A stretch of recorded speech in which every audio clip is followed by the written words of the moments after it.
My name is Melissa Landrow, and I'm a graduate student in Family Studies and Higher Education here in Iowa State.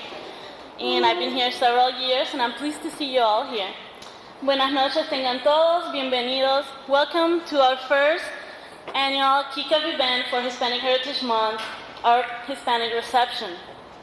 You know, as I was sitting thinking about what I wanted to say tonight, I was amazed at how much English you can learn in 7 years, definitely. I think that when I came here the first time, I could not dream of talking to another person in English, much less to stand in front of people like this. And here I am. But I guess time passes and we have to learn. And I've learned that you don't say didn't win, you say didn't go. And I guess I need to thank all those people who made fun of me the first couple of years because they made me learn. And making mistakes like that is one of the things that we're celebrating today, and one of the things that we'll definitely celebrate from September 15 to October 15. Why? Because making that type of mistake means that that's my culture, mi cultura hispana, mi lengua. That's what it means. It means that when I came here and I made those mistakes, I had something to offer to Iowa State and to Ames. And I'm very glad I made the mistakes. I don't know if I'm as glad now, but hopefully I won't make many today. This is the first year that we have organized to celebrate Hispanic Heritage Month like this. And we have decided we wanted to offer the opportunity to Iowa State and Ames of celebrate Hispanic Heritage Month, celebrate our culture and our heritage with us. We have prepared many activities during the month, and I hope that you will enjoy them all. And I'm also pleased to say that many offices and organizations in Iowa State have joined us in the attempt to increase the awareness about Hispanic heritage and Hispanic culture in Iowa State. So make sure you mark those calendars and make sure that you go to those activities because you'll learn a lot more than what you know about us. Now I would like to introduce Rosalind Boyd, and she's our program assistant for Hispanic students in the Minority Student Affairs Office. And she will tell you a little about the wonderful man that we're about to listen to. And I say a little because he has so many things we can tell you about him that we don't have time, but I'm sure he'll let you know a little about him. So please welcome Rosalind Boyd. Thanks for being here and enjoy the evening.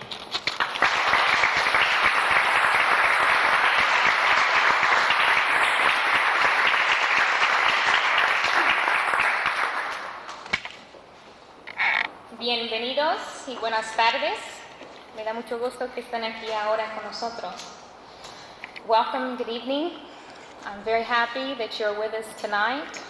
This is a wonderful turnout that we have.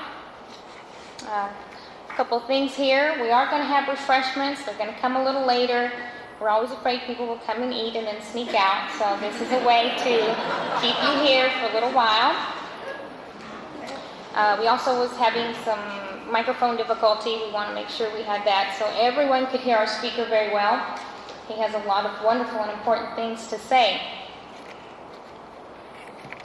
I went to a conference in March of this year, the NACS conference, the National Association for Chicano Studies in San Jose, California. And I saw Dr. Ricardo Sanchez speak there. And I remember thinking, as I was hearing him speak, wow, it would be great if we could bring him to Iowa State University for our students to hear. So I did some phone calls and got some addresses and whatnot, and I was able to contact him, and he said yes, and I was expecting a no, so that was very good news when he said yes. And it was also great news when he told me that he didn't want to come here just to give a speech, pick up his check, and leave. He wanted to meet the Hispanic students. He wanted to meet the Hispanic community. He wanted to teach a couple of classes while he was here. And so far, we've been able to accomplish all of those things. Earlier today at 11 o'clock, he gave a creative writing seminar in Horticulture Hall earlier today. Very interesting. And I'm happy that some of the people were able, that couldn't make it tonight, went earlier today and vice versa. I'm going to take a couple of quotes here for my introduction for Dr. Sanchez.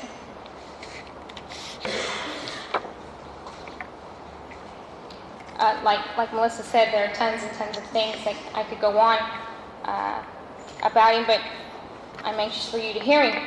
But first of all, I'd like you to know he's from El Paso, Texas, from a neighborhood called El Barrio del Diablo, the Devil's Neighborhood.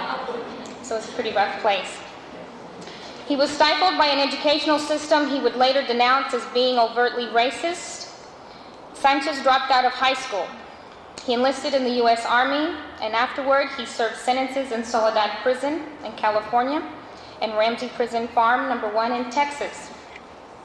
After his release in 1969, he earned a high school equivalency certificate, and in 1974, sponsored by the Ford Foundation grants, he earned a PhD in American Studies and Cultural Linguistic Theory at Union Graduate School in Yellow Springs, Ohio, submitting a dissertation entitled Cuna, the Barrio and the Politics of Revolution.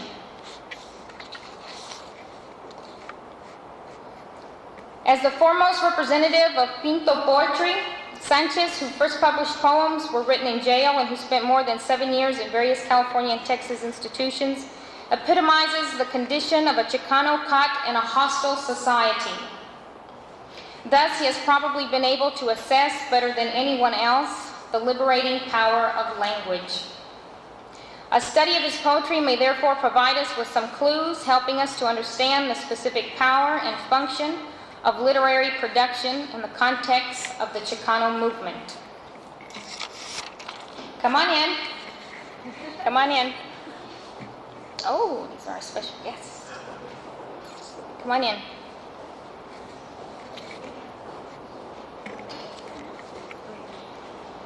They're coming in from Des Moines.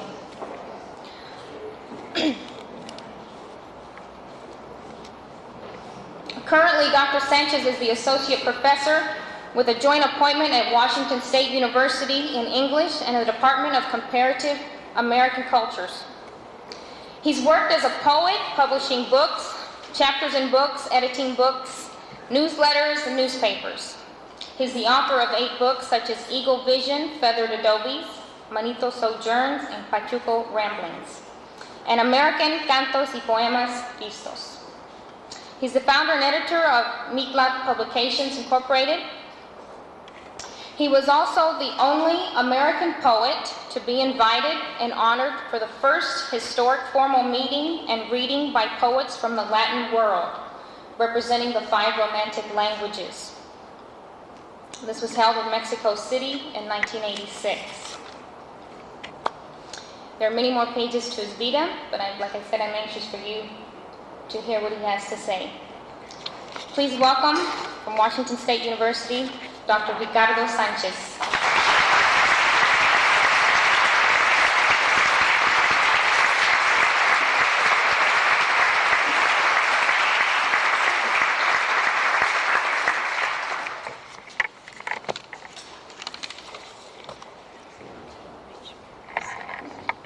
Muchas gracias. Me da mucho gusto estar entre nosotros, because we are one people.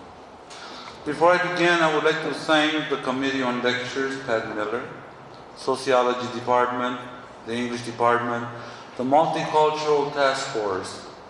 A special thanks to Minority Student Affairs, Dr. George Jackson and Al Campbell. I would like to thank them for making this possible, for supporting and endorsing this process. I would like to talk about what it means to somebody like me to be a Chicano. I was born one. I didn't become one. I would like to talk about what it means to have a movement that speaks about the rights of all human beings to realize themselves. Chicanos have been here in many ways without coming to the United States to be Americanized.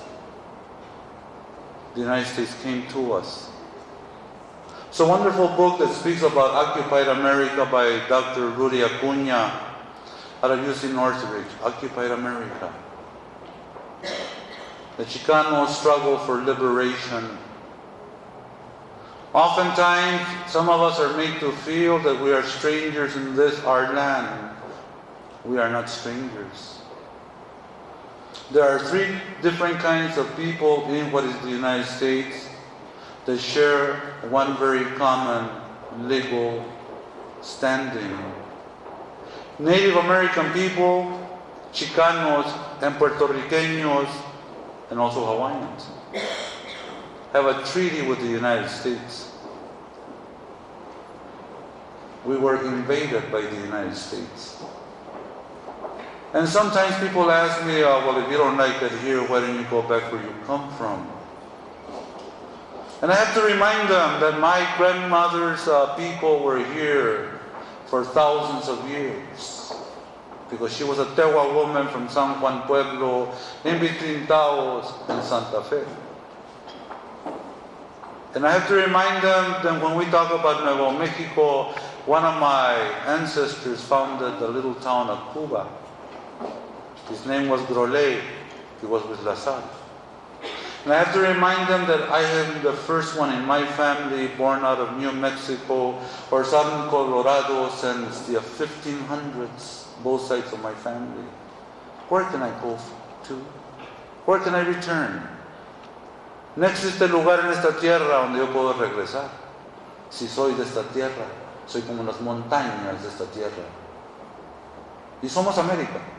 We are America. And sometimes we are made to feel that we are not part of the landscape. And then I think about places like Colorado. That is not an English word. Ni tampoco California, the land of the Califas. Right? And Texas, of course, is not Spanish, but it's not English. Texas is a native people that no longer exist in the land of Texas. Wiped out. Even though their name meant friendship, amistad. Texas, the Texas people, wiped out. Nuevo Mexico, Arizona. Right now I live in the state of Washington, and I have seen reproductions of artworks created by Spanish-speaking people in 1774 in what is now the state of Washington, before English was spoken there. They speak about apples and wheat in Washington, and they don't realize that they were introduced by Spanish-speaking people coming up north from Los Angeles. And somehow some of our children feel like foreigners. 23 years ago, August 29th, Ruben Salazar, formerly from El Paso, Los Angeles Times reporter, columnist, KMEX reporter also killed by the LA police, was writing about being strangers in our own land. Very painful anecdotes and columns. But he said something marvelous and wonderful, and he said, Chicano is an act of defiance. And people said, what does he mean? And he said, Chicano means that we look at ourselves through our own eyes, to our humanity, that we define ourselves, in essence. And because we are a mestizo people, we are much more than being Hispanic. We have Spain within us, yes. And I am not against it. I will not bash Columbus, because it's part of my heritage. But in not bashing Columbus, I will not deny nor forget that I am also indigenous. So therefore I cannot be Hispanic, because Hispanic only means Spanish. But I am Raza. And we are Latinoamericanos, and we Chicanos come from Aztlán, the northernmost province of Latin America. But because we come from that northernmost province, we must celebrate all the possibilities therein in the entire Americas, and we are all Americanos. All of us. If we are born in the Americas, regardless of our race, ethnicity, whatever, we are Americanos, whether we be from Tierra del Fuego Mexico, Canadá, United States, Alaska, Nicaragua, El Salvador, Panama, wherever. We are America. And out of Mexico during the Mexican Revolution would arise a man by the name of Jose Vasconcelos who would speak wonderful things about the humanity that we harbor within ourselves, a wonderful sense of humanity that is very cosmic. El habla de la raza cósmica. Perhaps he also included New York in his thinking, because New York City is one of the most cosmic places in the universe. On the earth. Porque en Nueva York se mira todo el mundo. And maybe that's what makes life in this America so wonderful, because we carry within ourselves all the continents of planet Earth. The basic one of America, lo indígena que cargamos en nuestras venas, sí, no se puede negar eso, esa belleza. Poder be from Mexico, Tenochtitlan, y Mexico, Tlatelolco, and Anáhuac.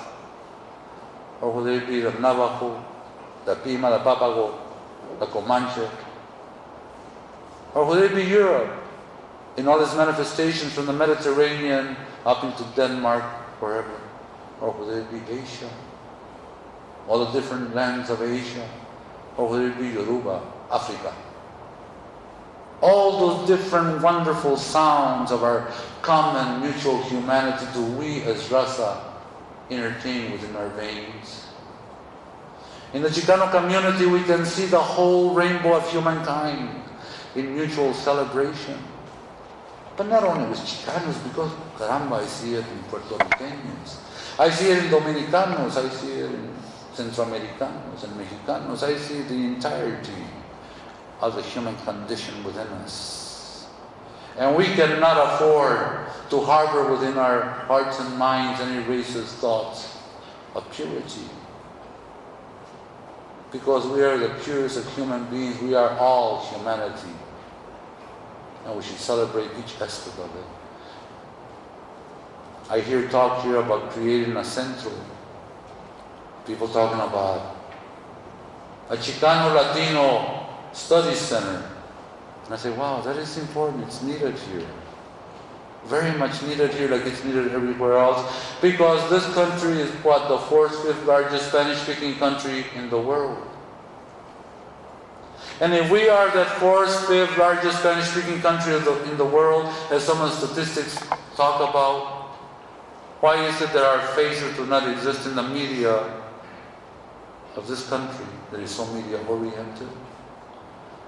To deny us our existence is to commit genocide.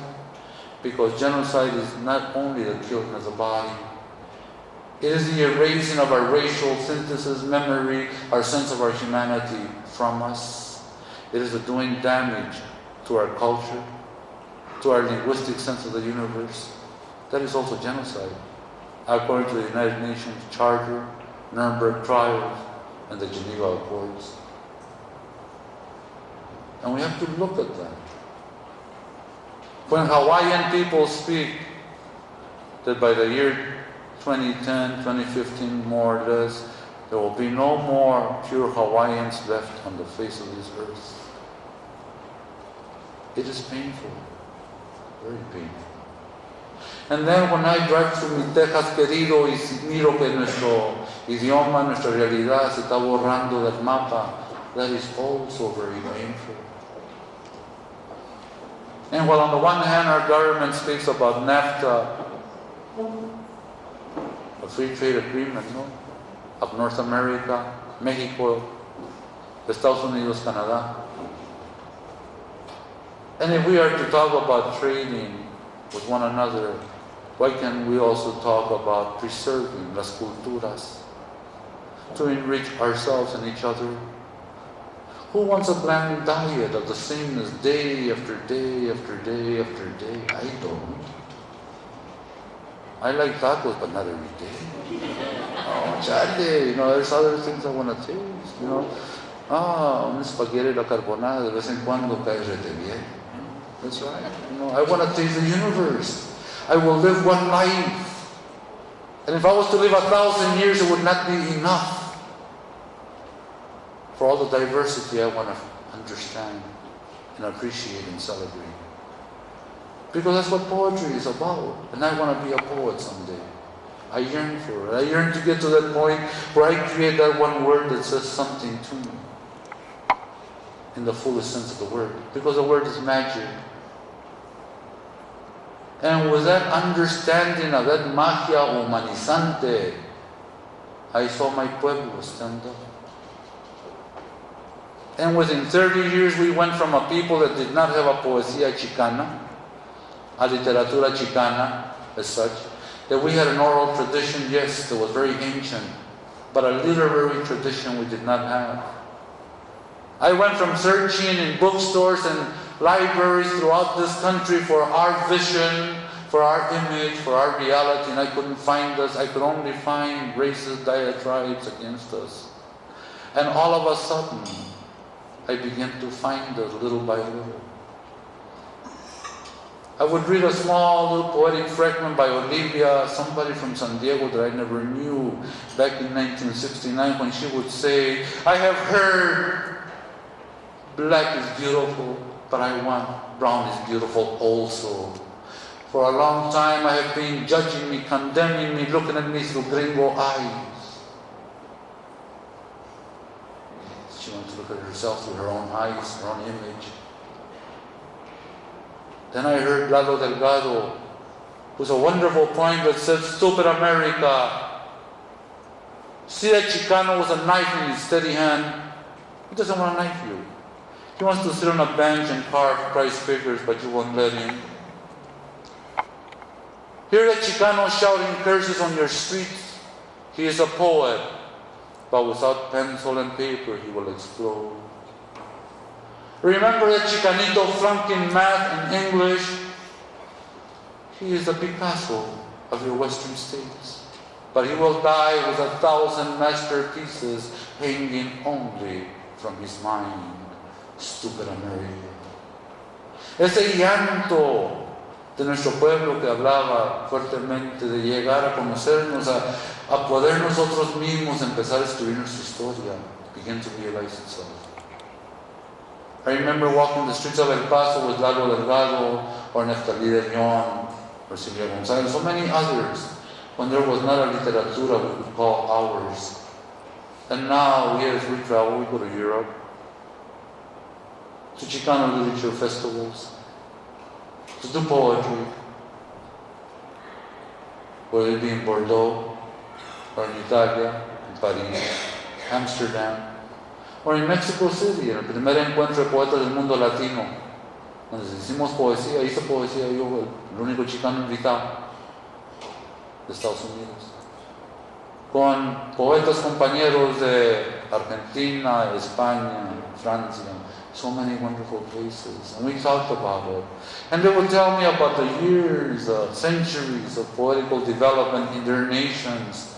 Then they asked me, Usted, Ricardo, who are the grandfathers of your poetry, of Chicano poetry? And I said, Lalo Delgado, Tigre Pérez, Silvia González, Neftali de Leon, Ricardo Sánchez, Alurista. I said, what? I said, sí.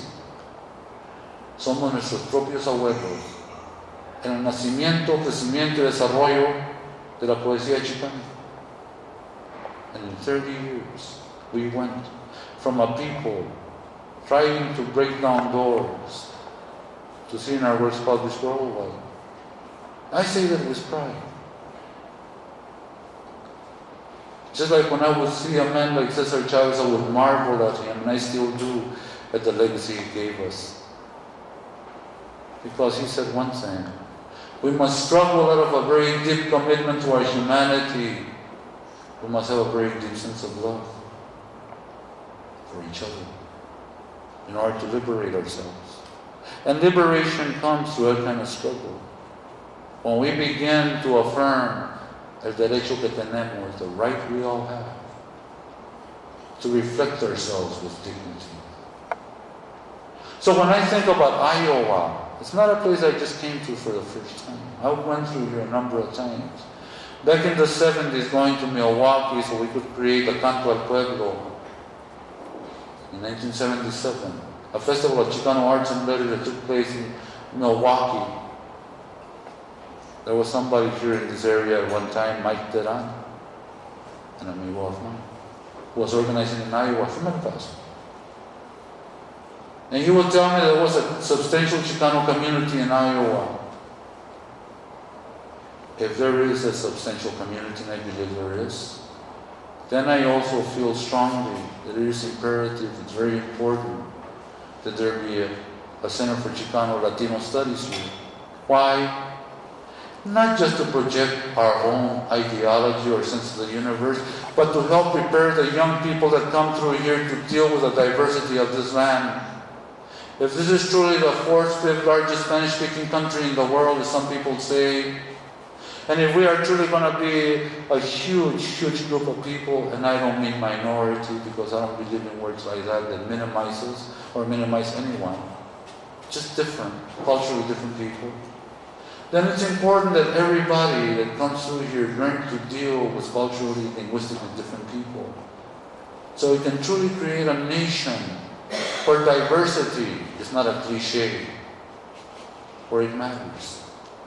So we can create a place where we have the ability, the freedom, and the sensibility to be able to walk through any part of this country without being terrified of one another. If Harlem is a terrifying place for some people, or East LA, or San Antonio, or Southside Chicago, etc., because of socio-economic injustice, it is also because a lot of people are not educated in our country. And if we truly are to make this land live up to the parchment, then we will ensure that every child will be educated and will retain a meaningful, wonderful sense of his or her humanity. We are all human. And diversity, a harmonious expression of diversity, speaks to the highest ideals of our humanity. Because to be human is to be different and yet to respect and regard each other's differences. To be sentient, to be wise, to be intellectual. And it is this places, these sacred places, and universities are sacred. Just like the word, la palabra es sagrada también. No estoy hablando religiosa, sagrada. Because it is through language that we affirm ourselves and become human. There is a one tool that helps us create all these different things that we take for granted. Whether it be this picture of water, this kind of picture, that we couldn't have created not too long ago, or whatever else we have, the clothing we wear now. It is through language. And the ultimate creation that comes out of language is our sense of our humanity.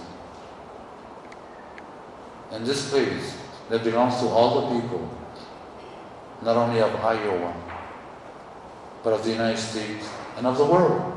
It was a center for learning. And learning has no boundaries. It should be responsive to all its citizens. Just like WSU should be, just like every institution should be. And it's never enough. It's never enough. And it's important that we learn different languages. It's all important. Pero quisiera, más que hablar de eso, I would like to share some poetry with you. I would like to share some poetry, particularly for Cesar Chavez, because he gave us much in every state. And in Iowa, where there have been many, many, many farm workers coming through here who have made it possible for people to eat. There is a legacy of Cesar Chavez también, and Velázquez and other people, who have fought and struggled for a dignification of farm workers. The people that are this big, and yet that make it possible for us to nurture ourselves. A series of fragments, ¿A dónde llegaste? Some will be in Spanish, some in English. The primero, the first one. Te vi aquel invierno, César, sentado cerca del sarcófago de tu amigo Martin Luther King. Era un día frío y solitario. Tú te mirabas algo fatigado, cargando un mundo campesino en tus hombros. Te miré recordándote en Arizona cuando dos hembras nos sacaron a bailar y yo paré de bailar para verte tan ligero. Hoy busco en el cenizal mental recortes de las veces que hablamos en El Paso, San Antonio, Utah, Araiza y otros sitios como Atlanta. Cada recuerdo es dorado por lo sensible, íntegro de tu ser.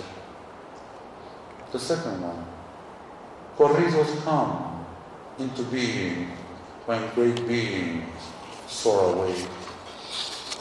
The third one, I wrote this once when I heard the news that Cesar had died. Y era amigo. The third one, you nurture the people whose beings sang rainbows as they struggle against oppressive odds, yet they continue to arrive at dignity every time you dare them to dare themselves to create a freedom with every far-reaching outcry of humanizing love, Cesar. The fourth one, human delicacy wrote upon your frame of mind and body, Cesar, and it was a natural power, a song that celebrated life, even at its most pain-seared realization, yet you never gave up. You faced teamster vitriol, dared each worker to reach deep into the self and find a divine sense of all life. Finding it, a campesino whirls swirls through eddies of righteous confrontation. You never moved away from your ideals, carried them within a movement often riddled by envies. You survived long enough to teach our raza that courage is the application of will. Facing minions bent on destruction, you fasted and challenged a pueblo to confront its poverty and fears. Oh, Cesar, many now walk with dignity simply because you existed, carnal. The fifth one, la quinta. Descansa, carnal. Descansa al lado de la saca en el surco, sí. Descansa ya que has cumplido fielmente con tu tarea que humanizó a un mundo campesino, a un barrio chicano, a una América de múltiples colores. Supiste motivarnos con lo grande de tu espíritu, tus baisas, Cesar. Piscar un sentimiento de un universo que te cantó poemas y corridos. Ahora los ojos de tu pueblo te lloran sonidos agolondrinados, Cesar. The sixth one. Acosta el pintor paseño planteó tu cara en la cubierta de Time. Tú planteaste el perfil campesino en la conciencia mundial. The seventh. It was easy, Cesar, to speak lovingly of you. To see in you a heroic man of the earth. Your simplicity was the truest worth that humanity can celebrate. Your humility serenaded a people breaking shackles on the turn roads of the Spirit. The eighth. ¿A dónde vas? The song reverberates as swallows fly off into an Arizona, Texas, California, Nuevo Mexico, Colorado, and off into the universe, traversing all galaxies. Cesar Estrada Chavez, you were born into our raza, yet all humanity claimed you. We cringe with pain each time farm workers walk the line. You were there in El Fil, at the strikers' line in El Paso when La Fara workers finally broke with Willie. Ay, carnal. You were there in universities and barrios, wherever there was injustice, you were there, your spirit hovering in solidarity con un pueblo adolorido. I shall look at fields and think of you. The campesino eagle will continue flying en los callejones de mi mente, alma, carnal. Querido amigo Cesar Chavez.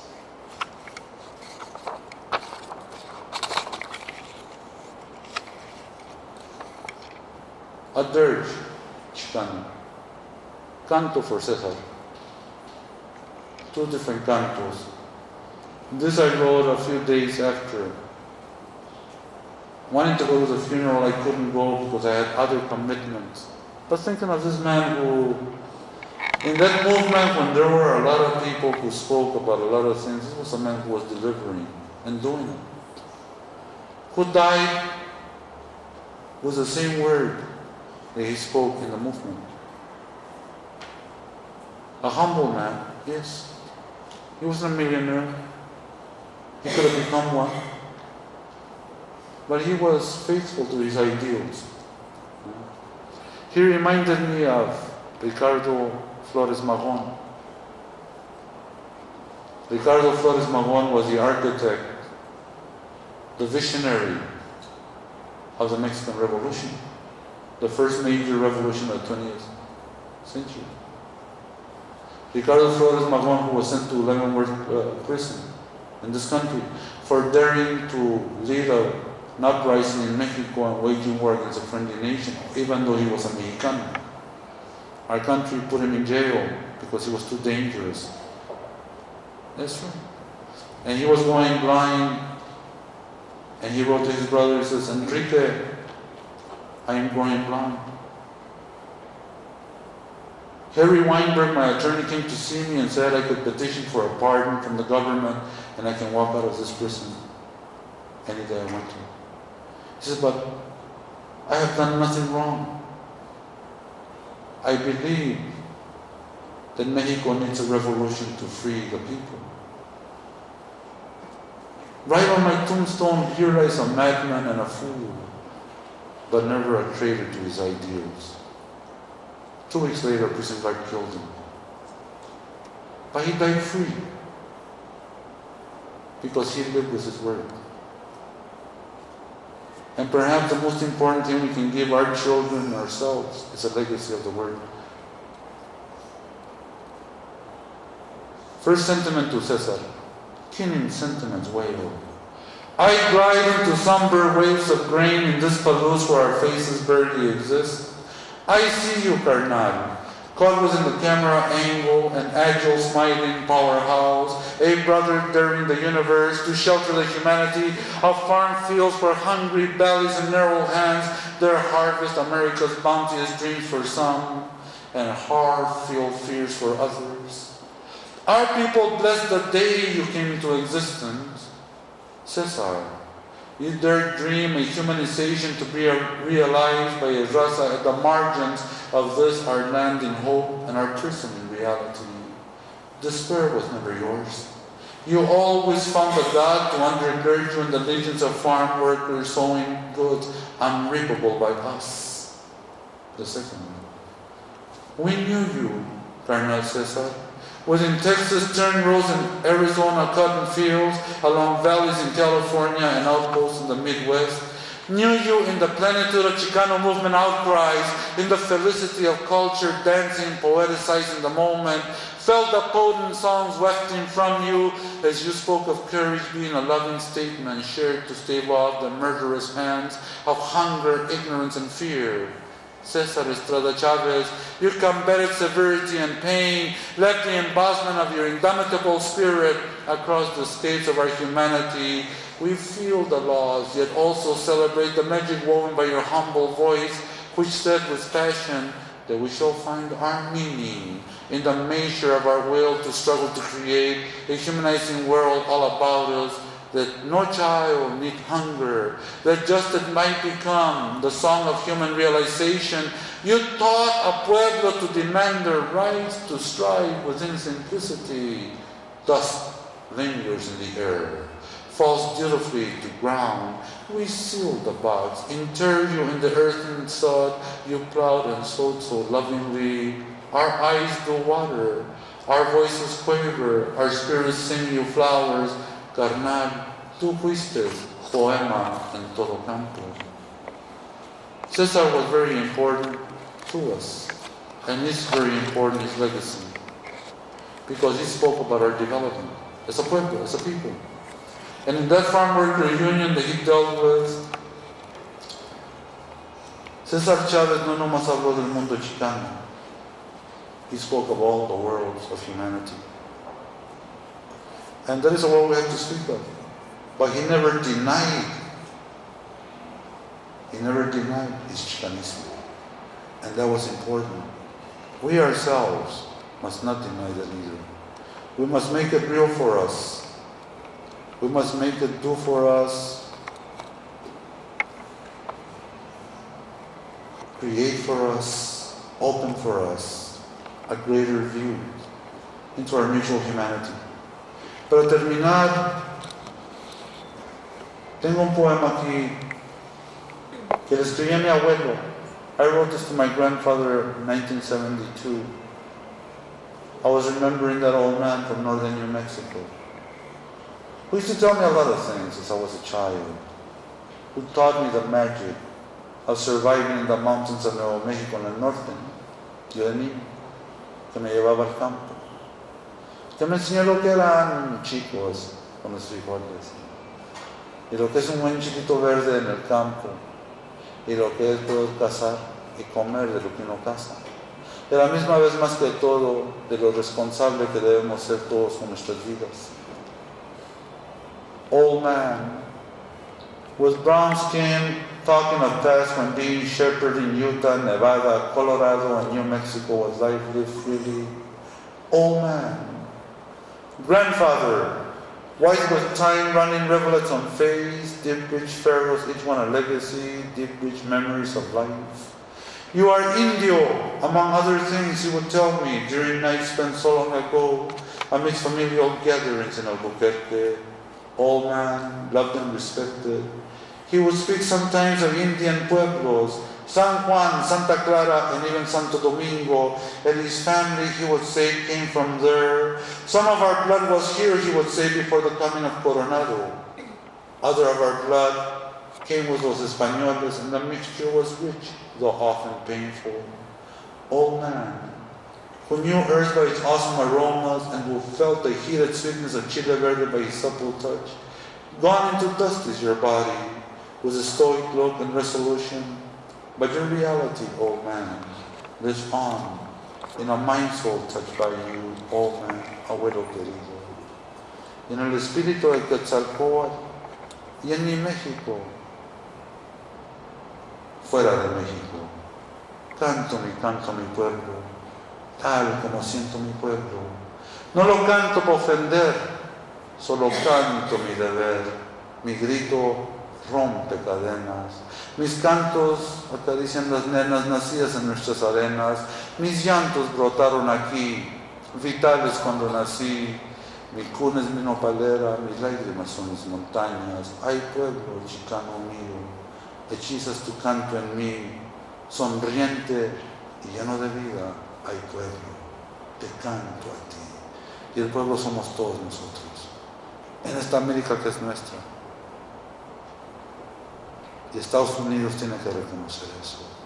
Yes, in this our America, we too are the people. As Langston Hughes will do some wonderful things and speak of I too am American. So have we Chicanos been saying the same thing. And so have the Navajo and the Apache. And so have the Asiatic peoples and the Appalachian whites and the Cajuns. And all the wonderful humanity of this land, of this cosmic experience and this experiment where you can go through the entire universe in New York City. That's right. Town after town within one city that speaks many languages. And we see miniatures of that all over. And we have to heal each other in this racist time, learn to appreciate ourselves and each other, and create a land where we won't be afraid to walk on each other's turf. That's right. Because we have to look forward. Those of you that are very young, you who are going to be the privileged policy setting voices of the 21st century, when you have children that are your age, what do you want to see in their eyes? Celebration or fear?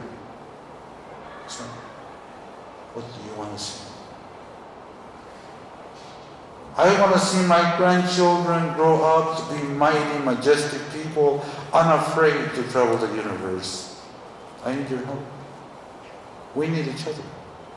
Let's create that humanity that poets, philosophers, educated people have historically spoken about. And you, the young people, you, our future, must have the courage. And those of you who are Chicanos and Chicanas, you must take that movimiento where people died so we could be here.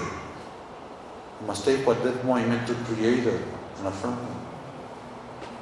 Otherwise, those people who died and people were killed in that movement, Chicano movement, so that there would be Chicanos and EOP and going to college for the first time. Otherwise, it was all meaningless. That's right. I value Heriberto Terán and the other people murdered in this country as they spoke about the right of Chicanos to attain an education. I value their having been. It's our responsibility.